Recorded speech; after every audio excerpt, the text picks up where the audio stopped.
बोलिए अनंत अनंत सिद्ध परमेष्टि भगवान की। देवादिदेवी खचार 8 चिंतामणि पार्श्वनाथ भगवान की।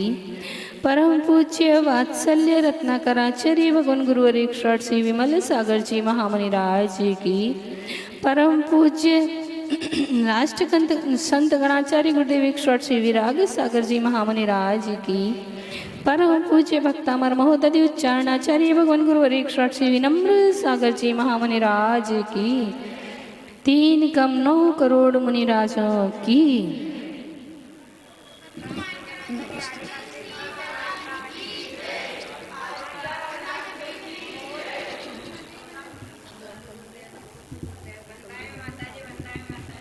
बन्नामी माता।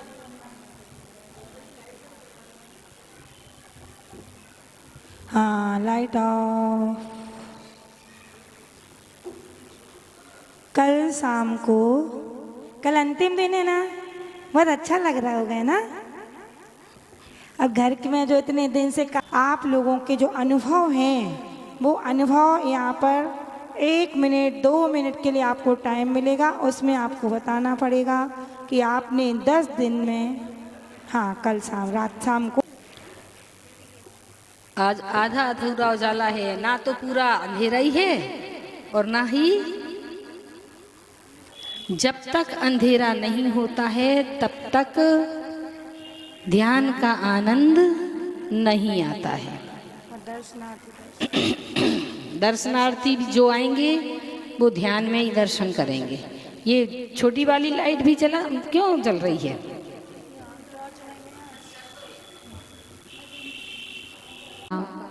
त्याग कर दीजिए,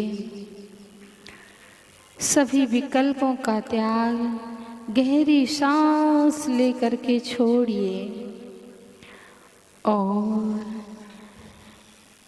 संकल्प कीजिए कि हे भगवान, अब मैं लगभग 30 मिनट तक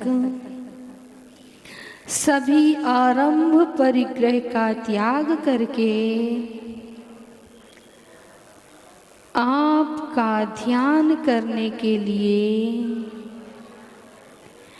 एक आसन में बैठता हूँ।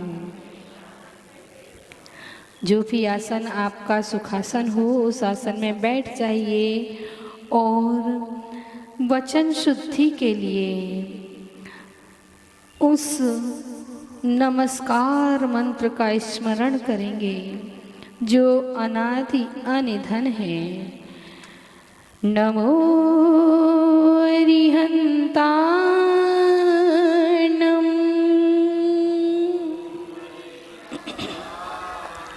नमो सिद्धाणं, नमो सिद्धाणं, नमो आयर्याणं, नमो आयर्याणं, नमो वज्झायाणं, नमो वज्झायाणं,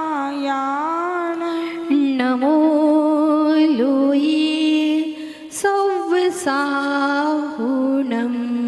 नमो लोये सब्बसाहुणं। इस प्रकार से हमने अपने वचन की शुद्धि कर ली है और अब तैयार हो रहे हैं अपने अंदर उस अनंत ऊर्जा को जागृत करने के लिए, अपने आत्म प्रदेशों को झंकृत करने के लिए, जागृत करने के लिए उस महाबीजाक्षर ओंकार का नाद करने के लिए तैयार हो गए हैं।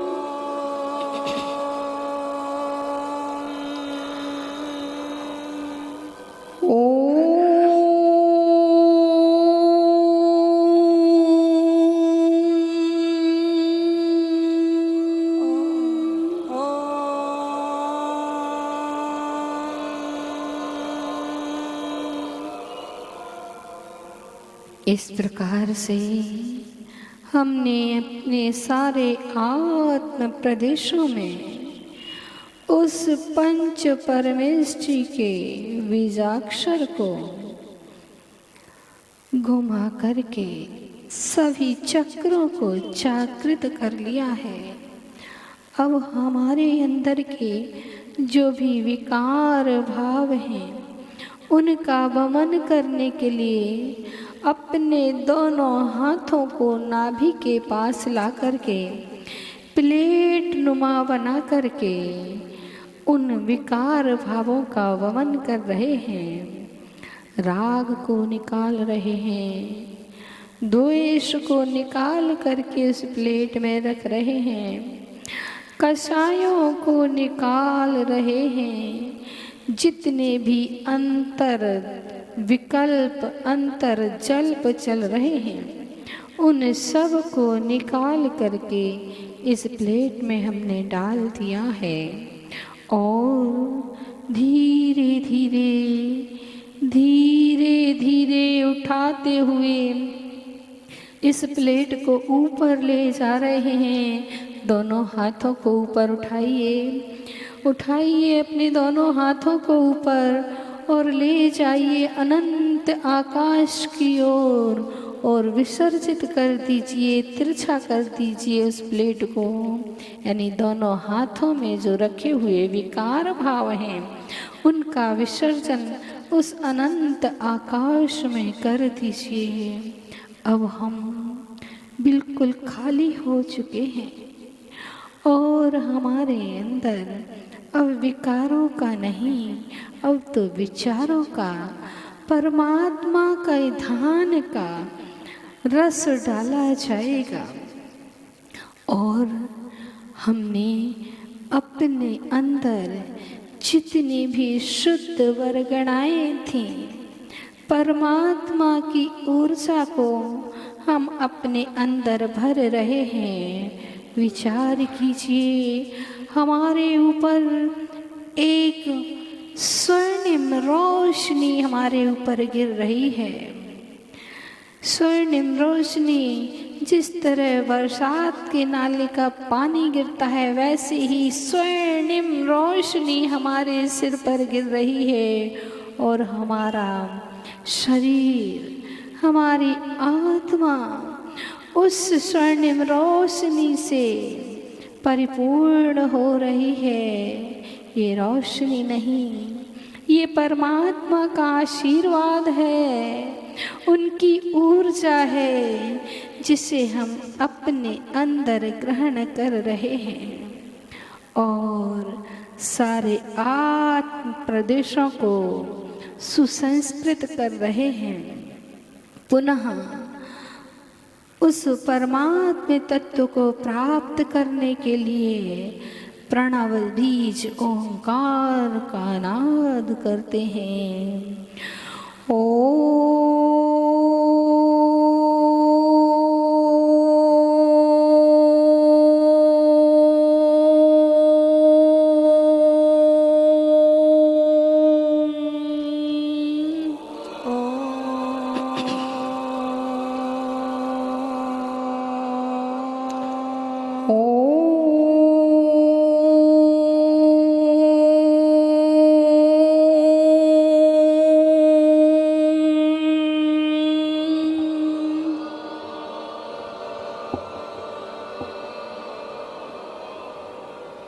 आज हमारा भाव तीर्थ वंदना करने का बन रहा है और उन तीर्थों में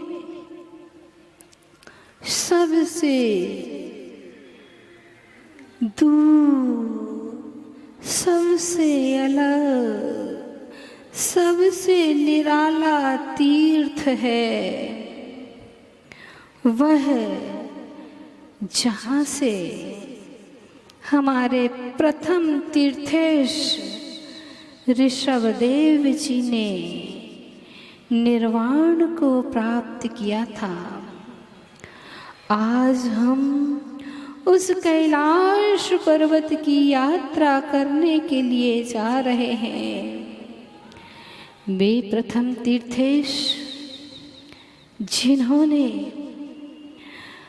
तीसरे काल में ही जन्म ले लिया था और जब तीसरे काल में 3 वर्ष 8 माह 15 दिन शेष रहे थे,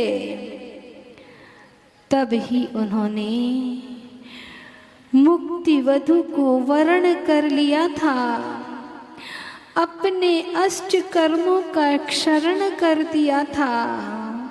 वह चतुर्थ काल तो बाद में आया था, पर हमारे आदि ब्रह्मा परम देव परमात्मा, जिन्हें हम महादेव भी कहते हैं, ऐसे आदिनाथ भगवान ने मुक्ति को प्राप्त किया था उस कैलाश पर्वत पर, जहाँ उन्होंने अपनी निषद्दिका बनाई है, जहाँ से वह त्रिभुवन तिलक बन गए थे, तीनों लोक के चूड़ामणि हो गए थे। आज हम उन भगवान के दर्शन करने जा रहे हैं। हमने सुना है कि ये यात्रा बड़ी कठिन है, बहुत दुर्लभ है, दुर्गम स्थानों से गुजरना पड़ता है। हर कोई भगवान के दर्शन करने के लिए सक्षम नहीं होता है, फिर भी हम तो भगवान के दर्शन करके ही रहेंगे। हमने जो सोच लिया है, जो मन में ठान लिया है कि आज हम अपने प्रथम परमात्मा के दर्शन करेंगे, तो हम करके ही रहेंगे। बहुत लोग कहते हैं कि वहाँ जा नहीं सकते हैं, वहाँ जाने का रास्ता नहीं मिलता है, और अगर वहाँ तक पहुँच भी जाते हैं तो उस पर्वत पर नहीं पहुँच पाते हैं। ये सत्य है, ये सत्य है कि उस पर्वत पर हर कोई नहीं पहुँच सकता है। कोई पुण्यशाली, पुण्यात्मा, पुण्यवान जीव ही होगा जो उस पर्वत पर जाकर के परमात्मा की साक्षात निसद्दिका का दर्शन कर सके, और वहाँ पर जो भरत के द्वारा बनाए गए 72 मणिमय जिनालय हैं, उनका दर्शन कर सके।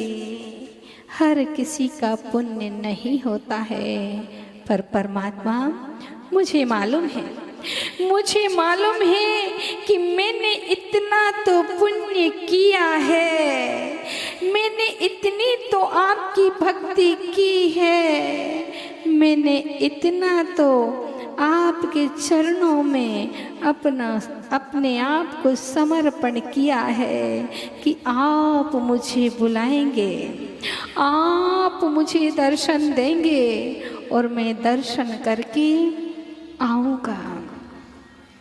चलते हैं, कहते हैं कि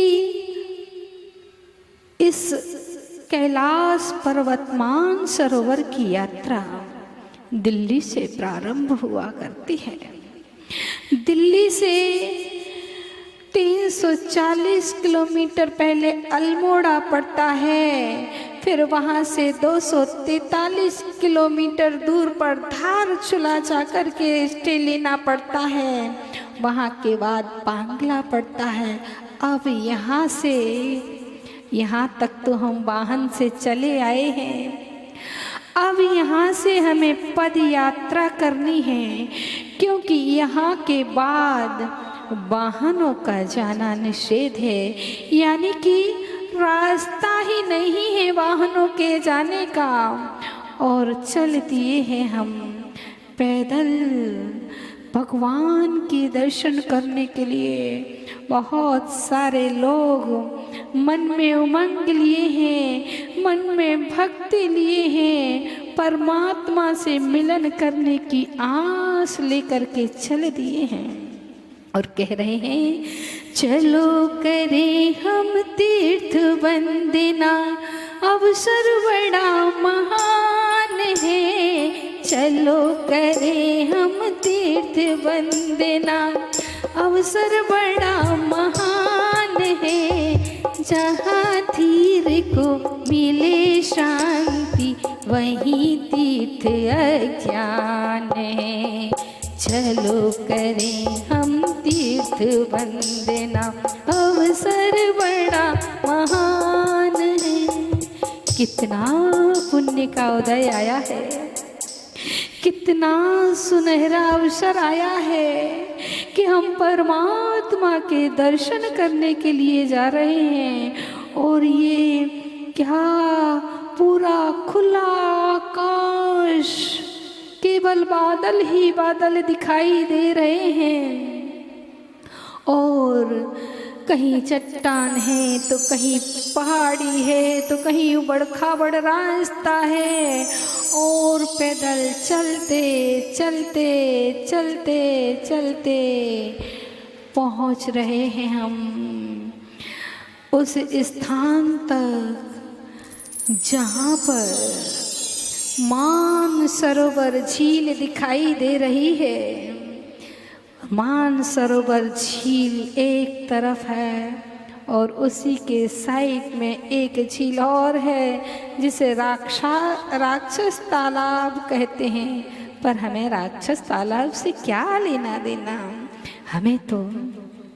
हमें तो उस मानसरोवर जहाँ पर वो हंस विचरण किया करते हैं, जिनके अंदर ना कोई राग है, ना कोई द्वेष है, ना कषाय है, ऐसे ऋषि मुनि गण यहाँ पर तपस्या किया करते हैं।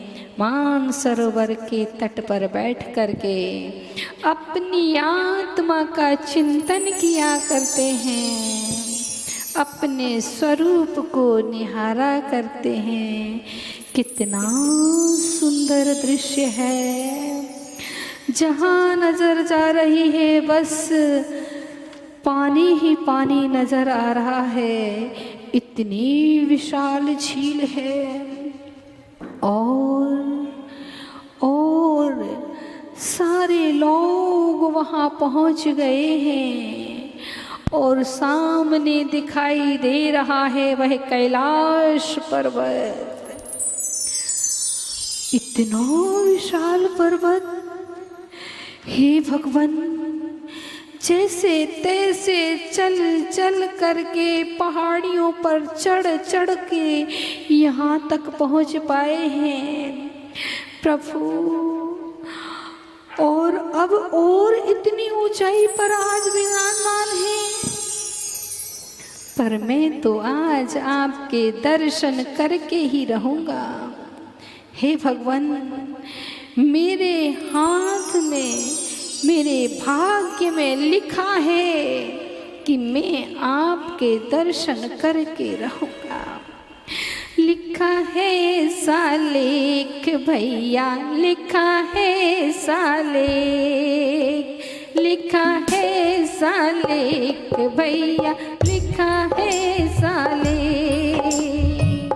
मेरे दोनों हाथों में ऐसी लकीर है, मेरे दोनों हाथों में ऐसी लकीर है।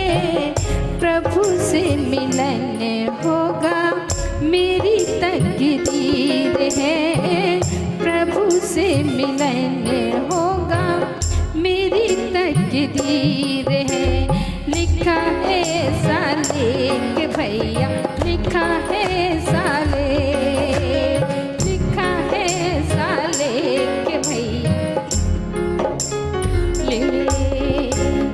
लिखता है लिखने वाला कर्मों की रेखा, जिसमें है प्रभु से मिलने की रेखा। इसमें मीन न मेक भैया, इसमें मीन न मेक, इसमें मीन न मेक भैया, इसमें मीन न मेक। लिखा है सा लेख भैया, लिखा है सा। मुझे मालूम है भगवान कि मेरी किस्मत में, मेरे हाथों की लकीर में लिखा तो है कि मैं आपके दर्शन करने आऊंगा। ये बात अलग है कि यहाँ से दर्शन करने जाने का कोई रास्ता दिखाई नहीं दे रहा है। इस मान सरोवर के पास से रास्ता है, केवल बस के माध्यम से इस पर्वत की परिक्रमा करा दी जाती है, जो कि 102 किलोमीटर की परिक्रमा है। पर मैं यहाँ परिक्रमा मात्र करने के लिए नहीं आया हूँ परमात्मा, मैं तो आपके दर्शन करने के लिए आया हूँ। ओह, मैं बढ़ रहा हूँ, मैं आपके दर्शन के लिए बढ़ रहा हूँ। और ये क्या, इतनी बड़ी खाई, इसको कौन पार करेगा? हे भगवान, पहाड़ थे, ऊंचे थे, तो भी हिम्मत करके चढ़ जाता। अब पहले इस खाई को पार कौन करेगा प्रभु? हे परमात्मा, मुझे शक्ति देना, मुझे साहस देना, मुझे संबल देना कि मैं आपके दर्शन कर सकूं, आपके दर्शनों को, आपके समीप आ सकूं। परमात्मा, मुझे ऐसी शक्ति देना, क्योंकि मैं तो सिर्फ आपके सहारे आया हूँ, आपका नाम लेकर के आया हूँ। मुझे तो बहुत लोगों ने रोका था कि वहाँ नहीं जा सकते हैं, वहाँ परमात्मा के दर्शन नहीं होते हैं, वहाँ तो सिर्फ पर्वत के दर्शन होते हैं। पर मैंने कहा नहीं, पर्वत में जब परमात्मा है तो पर्वत के ही क्यों, मैं तो परमात्मा के दर्शन करने आऊँगा, जहाँ पर हमारे आराध्य देव ने ध्यान लगाया था, अपने कर्मों को नशाने का उपक्रम किया था। उस पर्वत पर मैं अवश्य जाऊंगा, मैं अवश्य जाऊंगा, कोई मुझे रोक नहीं सकता है। परमात्मा, आज तो मैं दर्शन करके ही रहूंगा। जब तक दर्शन नहीं हो जाएंगे, मेरे चारों प्रकार के आहार का त्याग है। और अब आपको दर्शन देना ही पड़ेगा प्रभु, दर्शन देना ही पड़ेगा। मैं आ रहा हूँ प्रभु, मैं आपकी ओर आगे बढ़ रहा हूँ, मैं आपकी ओर आगे बढ़ रहा हूँ, बढ़ा जा रहा हूँ, बढ़ा जा रहा हूँ। अरे ये क्या, ये तो रास्ता ही दिखाई नहीं दे रहा है। कहाँ से आऊँ नाथ, मुझे बुला लीजिए अपने पास, मुझे आपके दर्शन करने के लिए जाना है, मुझे आपके दर्शन करने के लिए आपके पास आना है। मेरा मन कह रहा है कि आप मुझे बुला रहे हैं, मेरी अंतर आत्मा आपके पास आने के लिए तरस रही है। हे नाथ, कुछ तो रास्ता दिखा दो, कुछ तो बता दो, मैं कैसे आपके दरवाजे पर आऊं, क्योंकि यहाँ तक तो आ गया हूँ प्रभु, दर पे आ गया हूँ, प्रभुवर तेरा नाम लेके, तेरा नाम लेके दर पे आ गया हूँ। प्रभुवर तेरा नाम लेके, तेरा नाम लेके सर झुका दिया है। जिनवर तेरा नाम लेके, तेरा नाम लेके, तेरा नाम लेके। जय हो परमात्मा की जय हो, आदिनाथ भगवान की जय हो। हे परमात्मा, मैं आ रहा हूँ, आपके दर्शन करने के लिए आ रहा हूँ। मैं आ रहा हूँ नाथ, आज तो मैं बैठ ही गया हूँ अपनी चित पर कि मैं आज दर्शन करने के लिए आऊँगा, आऊँगा नाथ, और आप मुझे दर्शन देंगे। ये मेरा संकल्प है कि अगर आज मेरे को आपके दर्शन नहीं होते हैं तो मैं चारों प्रकार के आहार का त्याग करके, भले ही मुझे प्राण क्यों ना त्यागने पड़े, पर मैं आज तो दर्शन करके ही रहूँगा। हे परमात्मा, बुला लीजिए, बुला लीजिए। और ऐसा विचार करते करते आँख बंद करके मैं बैठ गया हूँ उस परमात्मा से डायरेक्ट कांटेक्ट करने के लिए। सामने दिख रहा है पर्वत, पर्वत दिखाई दे रहा है, लेकिन पहुँचूं कैसे? हे परमात्मा, मुझे बुला लीजिए, बुला लीजिए। और ये क्या, ये क्या? किसने आकर के मेरी आंखों पर पट्टी बांध दी? किसने? अब मुझे कुछ दिखाई नहीं दे रहा है, कुछ भी दिखाई नहीं दे रहा है, और मुझे ऐसा लग रहा है कि मैं अनंत आकाश की ओर उठा चला जा रहा हूँ, उठा चला जा रहा हूँ। अपने आप को इतना हल्का महसूस कर रहा हूँ। मेरे मन में ऐसा लग रहा है कि परमात्मा मुझे बुला रहा है, मेरे प्रभु मुझे बुला रहे हैं। मेरा वो सौभाग्य का अवसर आ गया है, मेरे प्रभु मुझे बुला रहे हैं। चलो बुलावा आया है, आदि बाबा ने बुलाया है। चलो बुलावा आया है, आदि बाबा ने बुलाया है। ठंडे पर्वत पर प्रभुवर ने, ठंडे पर्वत पर प्रभुवर ने आत्म ध्यान लगाया है। चलो बुलावा आया है, आदि बाबा ने बुलाया है। चलो बुलावा आया है, आदि बाबा ने बुलाया है। जोर से बोलो जयाधीश्वर, जोर से बोलो जयाधीश्वर, सब मिल बोलो जयाधीश्वर, सब मिल बोलो। चलो बुलावा आया है, आदि बाबा ने बुलाया है। चलो बुलावा आया है, आदि बाबा ने। आदिनाथ भगवान की। अरे ये क्या, मैं तो सचमुच आ गया हूँ, सचमुच ऊपर आ गया हूँ।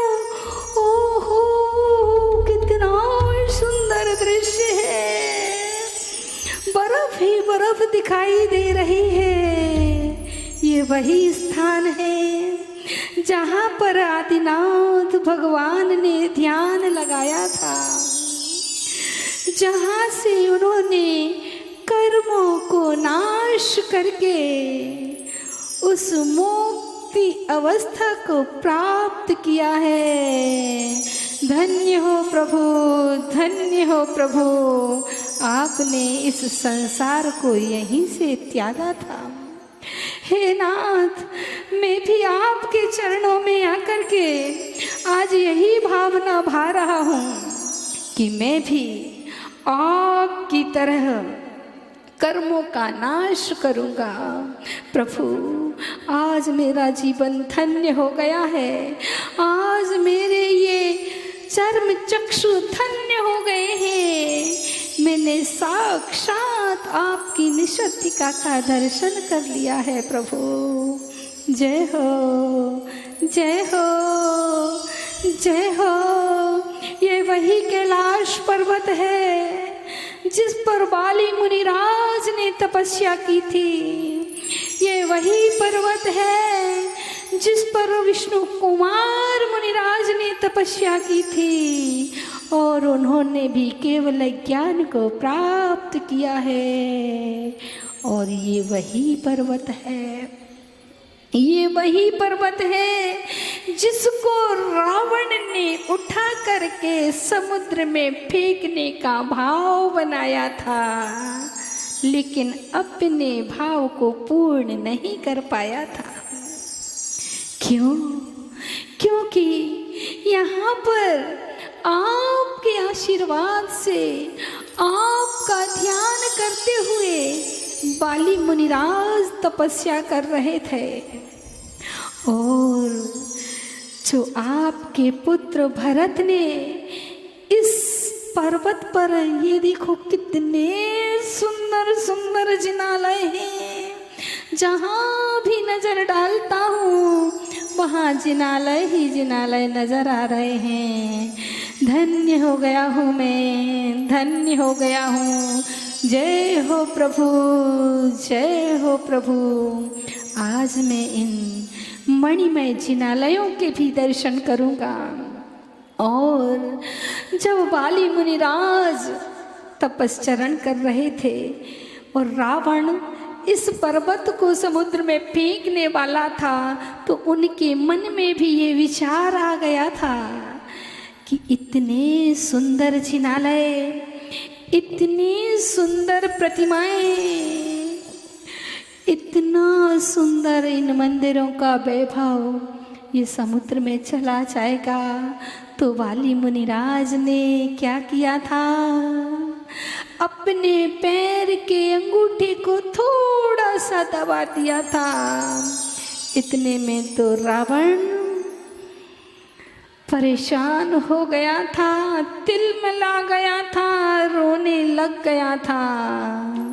तो मंदोदरी ने आकर के बाली मुनिराज के पास क्षमा याचना की कि क्षमा कर दीजिए और माफ़ कर दीजिए। आज के बाद मैं संकल्प लेती हूँ और मेरे पति भी संकल्प लेते हैं कि कभी भी जिनायतनों के ऊपर कोई कुदृष्टि नहीं डालूंगा और ना किसी को जिनालयों के ऊपर को दृष्टि डालने दूंगा।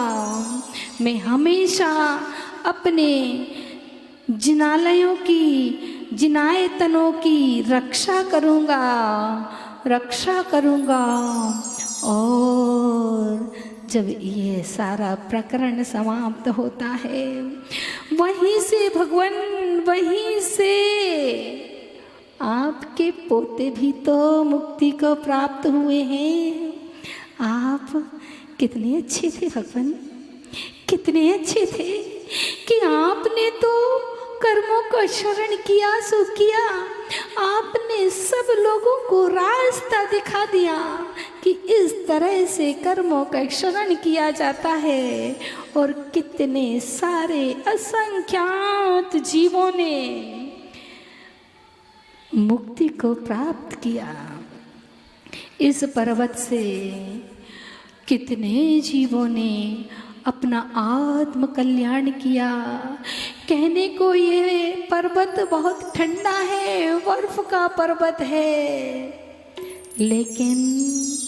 लेकिन जब आत्म ध्यान में बैठते हैं, आपके ध्यान में बैठते हैं, तो ना ठंड सताती है, ना कर्म सता पाते हैं, क्योंकि जब आपके ध्यान में मन लगता है तो कुछ भी याद नहीं रहता है। हे परमात्मा, मैं भी आपका ध्यान करना चाहता हूँ, मैं भी आपका गुणगान करना चाहता हूँ। तेरे ध्यान में, गुणगान में, तेरी राह में मेरी है लगन। प्रभु को नमन, प्रभु को नमन, प्रभु को नमन, प्रभु को नमन। तेरे ध्यान में गुण, तेरी राह में मेरी है लगन। प्रभु को नमन, प्रभु को नमन, प्रभु को नमन, प्रभु को। हे परमात्मा, मैं आपके चरणों में बारंबार नमस्कार करता हूँ, नमस्कार करता हूँ, नमस्कार करता हूँ, और आपके गुणों को गाने का प्रयास करता हूँ, क्योंकि ये वही स्थान है जहाँ आपका समो शरण लगा था। और उस समो शरण में जब इंद्र ने आपकी स्तुति की थी, 1008 नामों से आपकी स्तुति की थी, तो मैं भी स्तुति करना चाहता हूँ। माना परमात्मा कि मुझ में वह शक्ति नहीं है, मेरे पास वो ज्ञान नहीं है, मेरा उतना क्षयोपशम नहीं है, क्योंकि सौदर में इंद्र तो द्वादशांग का पाठी हुआ करता है। वह आपकी विभूति को देख करके, आपकी सौम्य मूर्ति को देख करके, आपकी वीतरागी मुद्रा को निहारने के लिए 1000 नेत्र बना लेता है। परमात्मा, मुझ में वो शक्ति नहीं है, पर फिर भी मैं आपकी भक्ति करना चाहता हूँ, मैं आपके गुणगान गाना चाहता हूँ। जो सौधर्मेंद्र ने 1008 नामों से आपकी भक्ति की थी, उनमें से कुछ नामों को मैं भी स्मरण करना चाहता हूँ, उन नामों से मैं आपकी भक्ति करना चाहता हूँ। हे भगवान, मुझे शक्ति दीजिए, मुझे शक्ति दीजिए कि मैं आपकी भक्ति कर सकूं और भक्ति में ऐसा तन्मय हो सकूं कि अपने कर्मों की निर्जरा कर सकूं। हे परमात्मा, मैं आपकी भक्ति करना चाहता हूँ, मैं आपकी भक्ति करना चाहता हूँ। ओम नमो जिनाय, ओम नमो जिनाय, ज्ञाता दृष्टा नमो जिनाय, ओम नमो जिनाय, ओम नमो जिनाय, ज्ञाता दृष्टा नमो जिनाय। हे स्वयं प्रभाय, हे स्वयं प्रभाय, प्रकाशमान हो स्वयं जिनाय, स्वयं प्रभाय, हे स्वयं प्रभाय, प्रकाशमान हो स्वयं जिनाय। ओम नमो जिनाय, ओम नमो जिनाय, ज्ञाता दृष्टा नमो जिनाय। अनश्वराय, हे अनश्वराय, सभी लोग अपने हाथ खोल करके रिपीट कर सकते हैं। अनश्वराय, हे अनश्वराय, राज रहित अविनाशी जिनाय। अनश्वराय, हे अनश्वराय, नाश रहित अविनाशी जिनाय। नमो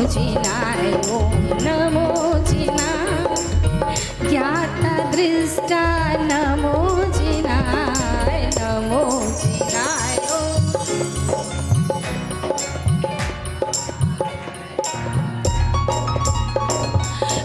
अबंधनाय अबंधनाय कर्म बंध से रहित जिनाय अबंधनाय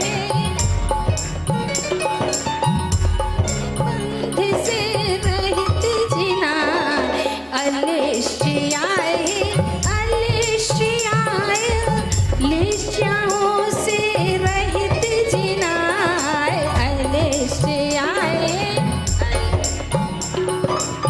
लिष्याओं से रहित जिनाय नमो जिनाय ओम नमो जिनाय ज्ञाता दृष्टा नमो जिनाय ओम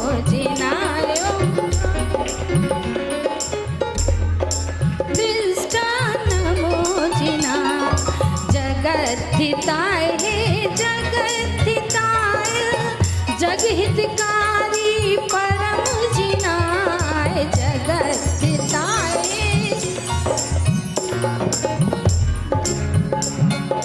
परम जिनाय परमागमाय हे परमागमाय सिद्धांतों के विद्ता जिनाय परमागमाय हे परमागमाय सिद्धांतों के विद्ता जिनाय ओम नमो जिनाय ओम नमो जिनाय ज्ञाता दृष्टा नमो जिनाय निरंजनाय हे निरंजनाय कर्मांजन से रहित जिनाय निरंजनाय कर्मांजन से रहित जिनाय निरामयाय हे निरामयाय रोग रहित हो शुद्ध जिनाय निरामयाय हे निरामयाय रोग रहित हो शुद्ध जिनाय ओम नमो जिनाय ओम नमो जिनाय ज्ञाता दृष्टा नमो जिनाय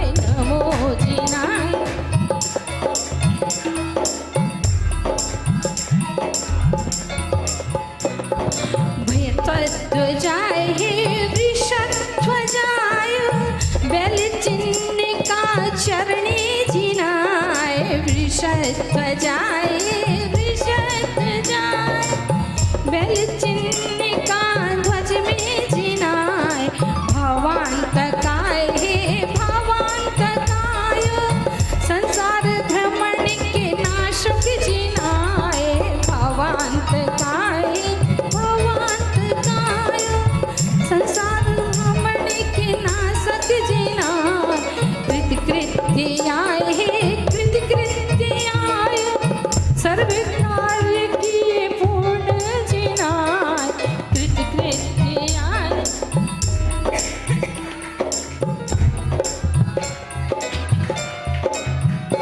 ओम नमो जिनाय ओम नमो जिनाय नमो जिनाय ओम नमो जिनाय ओम नमो जिनाय ज्ञाता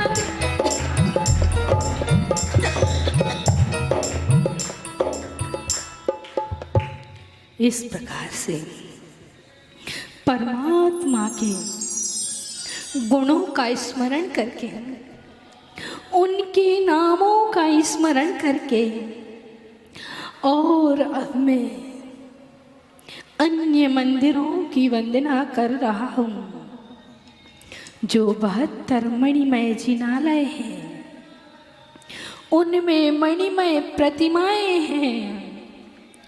ऐसी वीतरागी मनोहारी प्रतिमाओं को दर्शन करके ऐसा लग रहा है कि हर परमात्मा मैं भी काश यहाँ पर इसी मुद्रा में बैठा होता तो कितना अच्छा होता।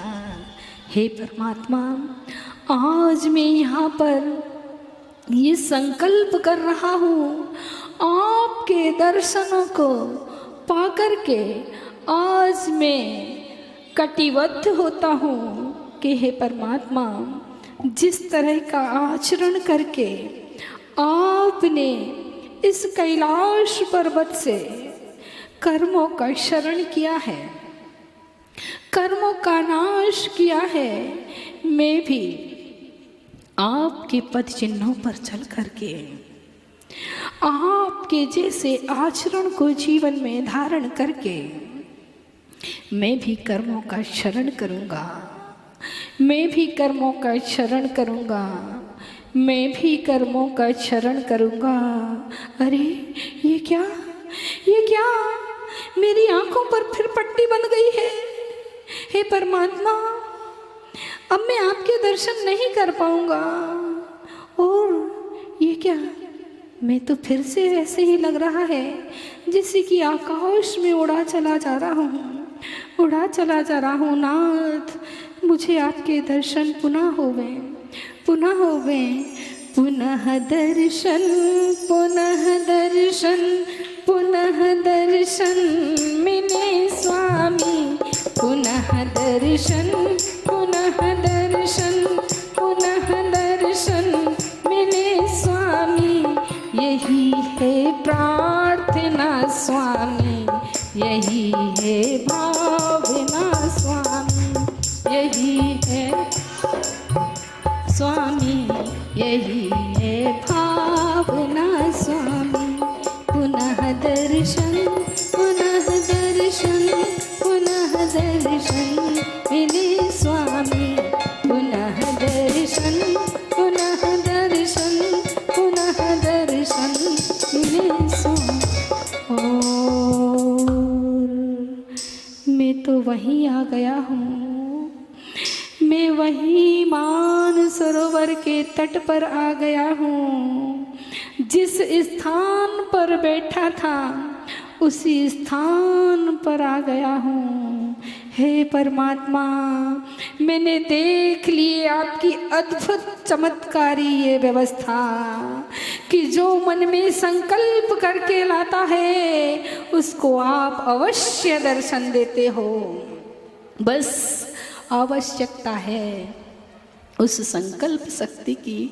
और आज मेरा ये जीवन धन्य हो गया नाथ, आपके दर्शन करके, आपकी निषद्दिका के पास सिद्ध भक्ति करके, आपके उन परम पावन परमाणुओं को ग्रहण करके मेरा जीवन धन्य हो गया, धन्य हो गया, धन्य हो गया नाथ, मैं धन्य हो गया।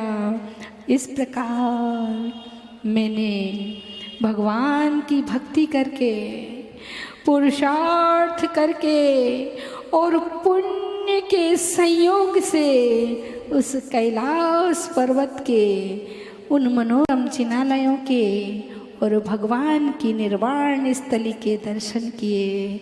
आज मेरा जीवन धन्य हो गया है और अब मैं वापस लौट करके आ रहा हूँ वही पथरीले पहाड़, पैदल यात्रा जिस रास्ते से गया था उसी रास्ते से दिल्ली तक आ गया हूँ। और दिल्ली से अपने स्थान पर यानी अपने भोपाल में शंकराचार्य नगर में और पार्श्वनाथ भगवान के चरणों में मैं पुनः प्रेषित हो गया हूँ। हे भगवान, हे पार्श्वनाथ भगवान, हे चैतन्य चमत्कारी भगवान, आपको नमस्कार हो, नमस्कार हो, नमस्कार हो। हे भगवान, ये आपका ही चमत्कार था कि मुझे आज साक्षात कैलाश पर्वत पर आदिनाथ प्रभु के निर्वाण स्थली के दर्शन हो गए। नमोस्तु भगवन, नमोस्तु भगवन, नमोस्तु भगवन। और धीरे धीरे धीरे धीरे अपने दोनों हाथों को जोड़िए और जोर से रगड़िए और रगड़ करके अपनी आँखों पर लगाइए, आँखों पर लगाने के बाद धीरे धीरे अपनी आँखों को खोल दीजिए, अपनी आँखों को खोल दीजिए। बोलिए देवादिदेव 1008 श्री आदिनाथ भगवान की, देवादिदेव 1008 श्री चिंतामणि पार्श्वनाथ भगवान की, परम पूज्य भक्तामर महोदधि उच्चारणाचार्य भगवान गुरुवर 108 श्री विनम्र सागर जी महामुनि राज की, आप सबके कर्मों की लाइट खोल दीजिए। कैसी रही अपनी कैलाश यात्रा?